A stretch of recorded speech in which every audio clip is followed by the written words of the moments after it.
Isang mapagpalang umaga sa ating lahat, mga kapatid ko kay Kristo, mula sa The Solid Rock Morning Devotion. Isang kagalakan na muli tayo ay makapagbulay-bulay sa salita ng Panginoon sa umagang ito. Mga ilang minutong pagbubulay-bulay ng mga salita ng Panginoon upang papurihan, masambahin ang ating Panginoong Hesukristo. Ang ating buong pagbubulay-bulayan ngayong umaga ng Sabado ay matatagpuan sa mga Hebreo, Kabanata 10, talatang 14. Ito ang sinasabi, sapagkat sa pamagitan ng isang pag-aalay, kanyang ginawang sakdal magpakailanman yaong mga pinapaging banal. Pinagpala na po tayo sa pagkabasa at pagkarinig ng salita ng Panginoon. Tayo po ay manalangin. Ating ipanalangin para sa katiwasayan ng ating bansa. Aming Diyos na dakila sa lahat, patuloy kami na dumudulog sa iyo upang hingin ng may kapapakumbabaan na mangibabaw nawa sa buong sanglibutan, sa aming bansa at sa bawat tahanan ang ganap na kapayapaan.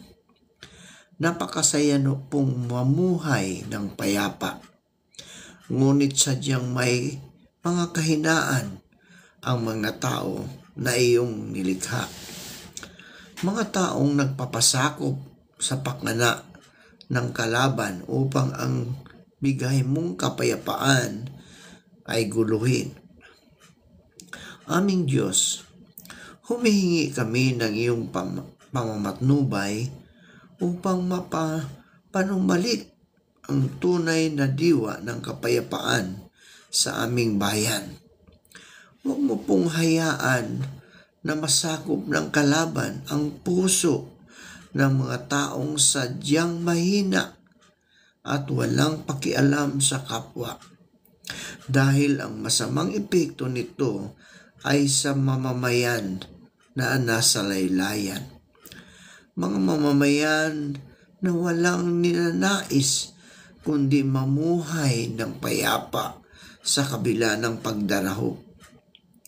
Idinadalangin namin, O Diyos, ang aming bansa. Napakagulo ng political system na nalalapit sa halalan. Dahil dito kami ay nasadlak sa hindi magandang kalagayan. Imbis na unahin ang pagpapalago ng ekonomiya, pagbantay sa sariling kapayapaan at tugunan ang pinakamahalagang pangangailangan ng mamamayan, ang pansariling kapakanan ang inuuna at iniisip. Itinataas din namin, O aming Diyos, ang kalagayan sa West Philippine Sea.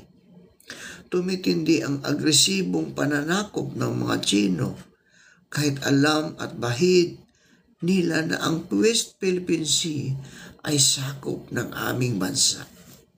Dinadaan nila sa lakas at dahas ang kanilang pag-angkin nito. Mahabaging Diyos, tulungan mo po kami dahil naapektuhan nito ang hanap buhay ng aming kababayang mangingisda. Dumadana sila ng pang-aapi sa aming sariling teritoryo. Naway magkaroon ng mapayapang pag-uusap para sa kapakanan ng mga mangingisda at kapayapaan.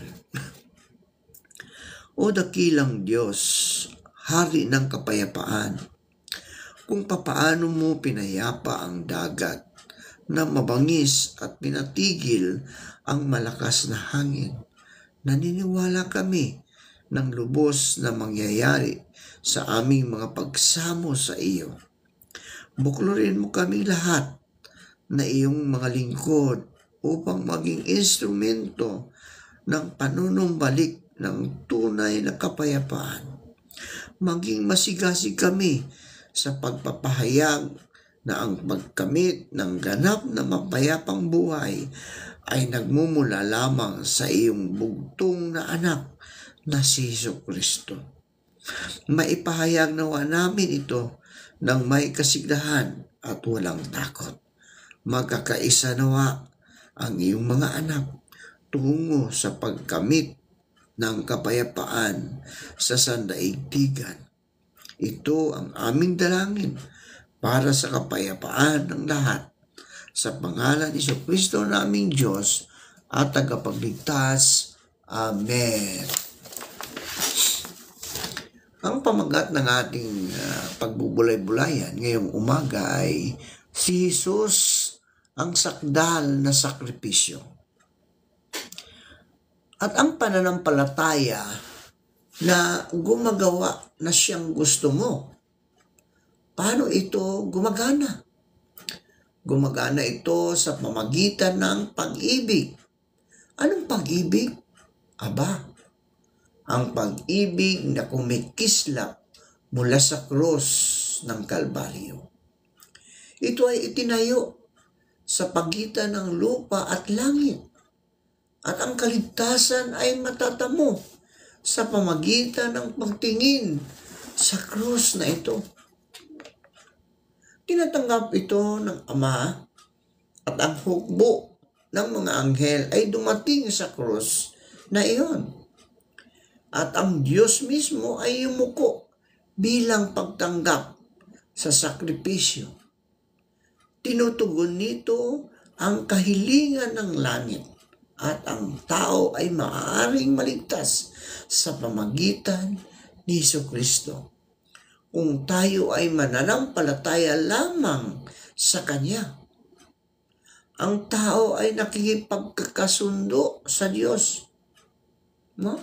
At ang Diyos sa tao sa pamagitan ng buo at sakdal at buong sakripisyo. Sa umagang itong mga kaibigan, ay magbubunyag ng isang makabuluhang simbolo ng kalupitan, ng kasalanan na nagsasaad ng kahihiyan at pagkawala ng pagkakakilanlan, ngunit nagiging tanging pag-asa ng sangkatauhan. Natagpuan nila ang kanilang pagkakakilanlan sa krus ni Kristo. Ngunit nakalimutan ang isa sa ipinako sa krus. Ang Kristo ng krus ay itinaas upang maging perpektong sakripisyo. Titingnan natin ito ng mas malalim sa aklat ng Hebreo. Hebreo, Kabanata 10, talatang 10. Sa kaluubang yaon, tayo'y pinapaging banal sa pamamagitan ng paghahandog ng katawan ni Kristo na minsan magpakailanman. No, di ba? So, ang isang tunay na buhay ng Kristiyano, mga kaibigan, ay mahalaga sa atin ng pagiging maaalalahanin, pagsasaliksik ng mga kasulatan, at higit na taimtim at matyagang pananalangin. Hindi ito panalangin walang tukoy at layunin. Ngunit ito ay magiging tagapamagitan sa isang pusong nabibigatan para sa mga kawawang makasalanan na wala kay Kristo. Ito ay magiging isang puso na may pagnanais gumawa na maglingkod kay Jesus sa personal na pagsisikap para sa ikaliligtas ng mga sinumang tao. Mga kaibigan ko, ginanap ni Jesus ang mga dakilang sakripisyo para sa mga kaluluwang ito. Sapagkat tayo ay may mga kamanggagawa ng Diyos. Tayo ay mga kamanggagawa ng Diyos. Marami sa atin na ang mga taon na sa katotohanan na hindi sumulong sa espiritual at kabanalang buhay. Dahil ang makamundong gawain ang siyang naitanyag kaysa makalangit. So ang gawain ng Panginoon, mga kaibigan, ay patuloy na tumatawag sa mga pagsakripisyong mga tao. At ang bawat kaluluwa na may kaalaman sa katotohanan ay nakasalalay na ipaalam ang liwanag sa iba.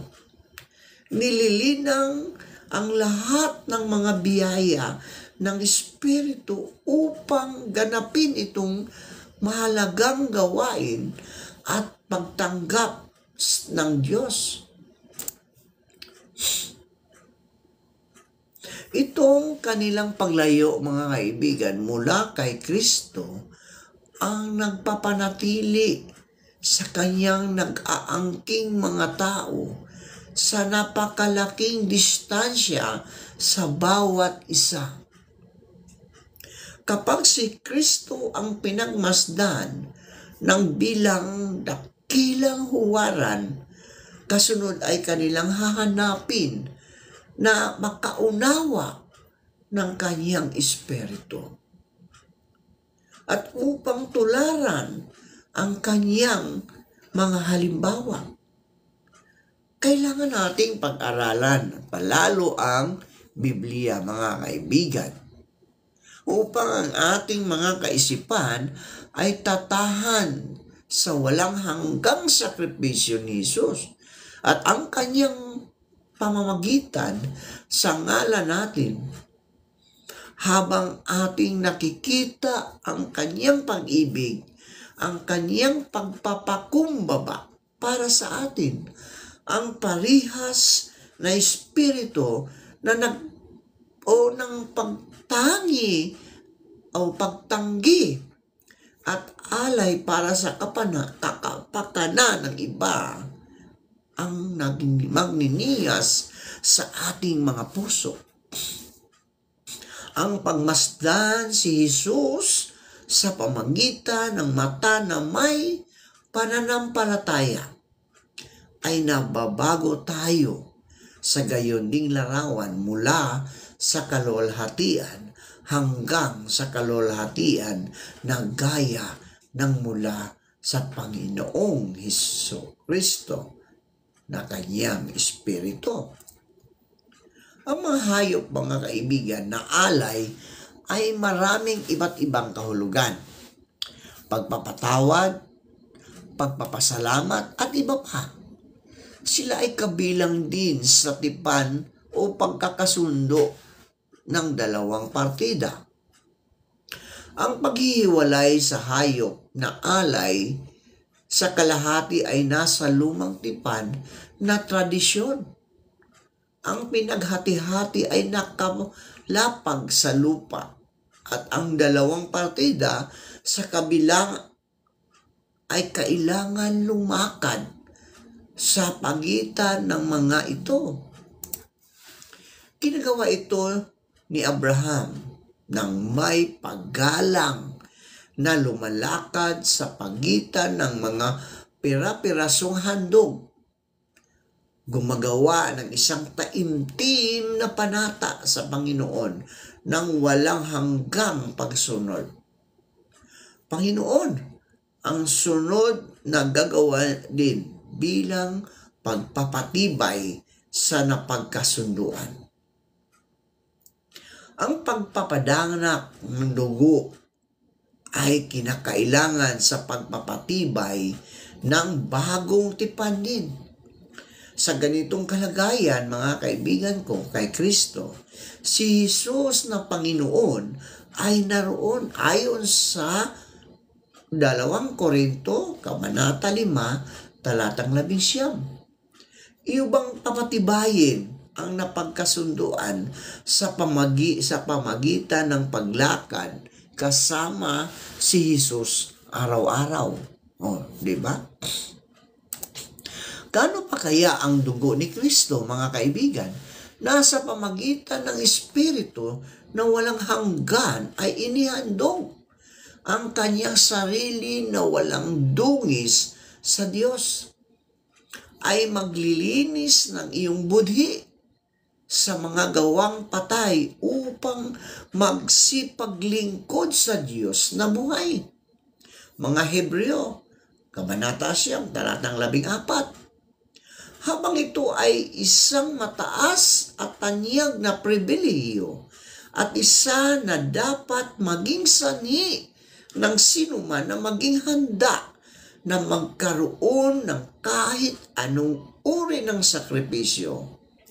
Gayunpaman, nakita natin ang ilan sa mga nakakagulat na pagtuligsa laban sa ganitong mga tao na higit na mataas sa lahat na sinumang nabubuhay sa mundong ito.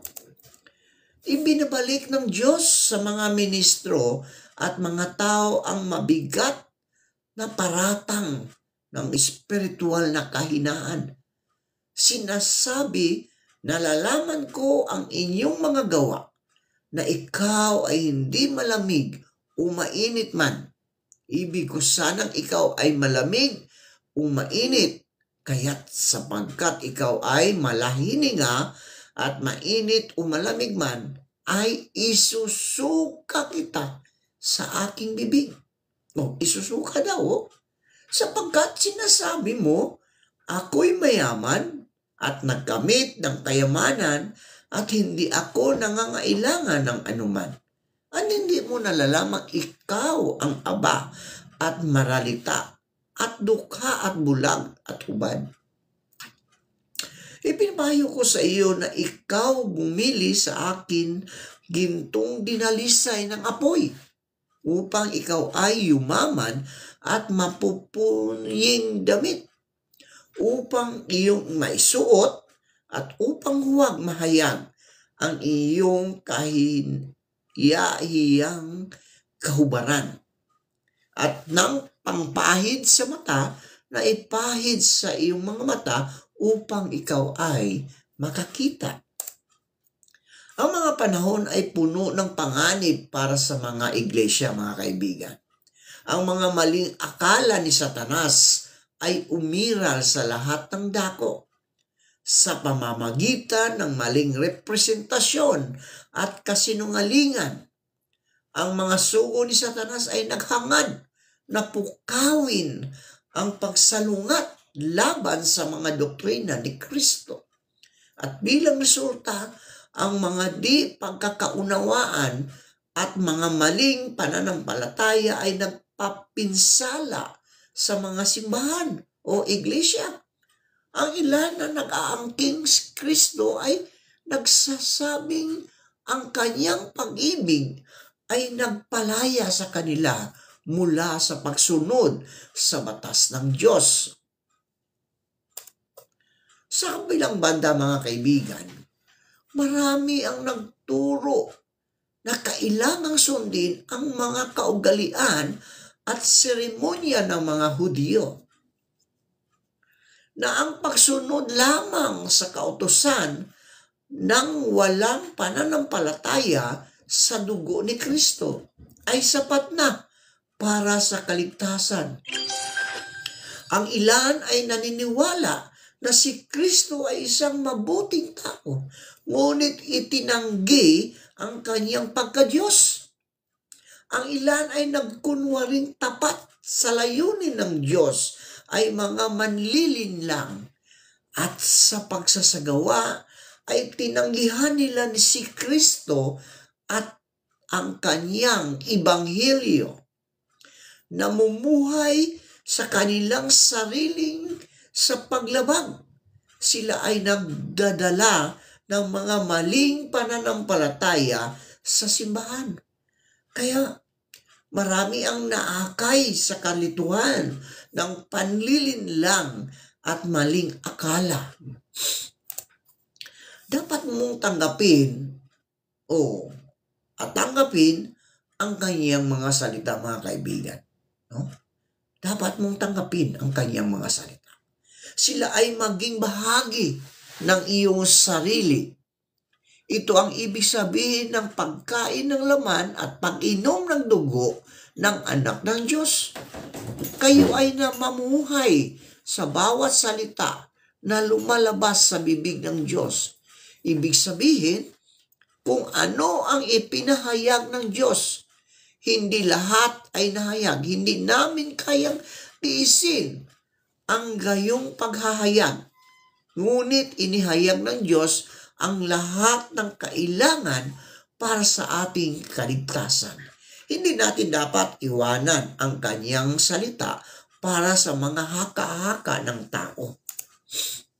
Ngayon, ito ang hamon, mga kaibigan. Ang walang bahid, dungis na anak ng Diyos ay nakabitin sa krus. At lahat ng kanyang tiniis, ang mga patak ng dugo na umagos mula sa kanyang ulo, kanyang mga kamay, kanyang mga paa, ang paghihirap na dumudulas sa kanyang katawan at ang hindi maipaliwanag na dalamhati na pumuno sa kanyang kaluluwa noong ang pagtatago ng mukha ng kanyang ama ay nagsasalita sa bawat anak ng sangkatauhan na nagpapahayag para sa iyo na anak ng Diyos ay pumayag na pasanin ang bigat na ito ng pagkakasala. Para sa iyo, kaibigan, sinisira niya ang nasasakupan ng kamatayan at binuksan ang mga pintuan ng paraiso. Siya na nagpadilat ng mga bulag na mata at tumawag sa mga patay sa buhay. Inialay ang kanyang sarili sa krus bilang isang sakripisyo at ito ay mula sa pag-ibig sa iyo at sa akin. Manalangin tayo. Panginoon, thank you dahil alam kong kailanman ay hindi ninyo ako iiwan. Thank you for cheering me up and fighting this life battle with me. Salamat sa walang sawang pagmamahal ninyo sa akin. Panginoong Hesus, sa umagang ito, dalangin ko na pagpalain mo ang lahat ng mga anak mo na patuloy na nakikinig. Ilayo mo sila sa kapahamakan, Panginoon. Ingatan mo sila. Kung anuman ang kanilang naranasan sa umagang ito, meron man silang karamdaman, Panginoon, dalangin ko ang kagalingan na ipagkaloob mo sa kanila ngayon din, O Diyos, at tulungan mo silang makabangon sa banig ng karamdaman. Maraming salamat po, O Diyos, sa pangalan ni Jesucristo na aming Diyos at tagapagligtas. Amen at amen.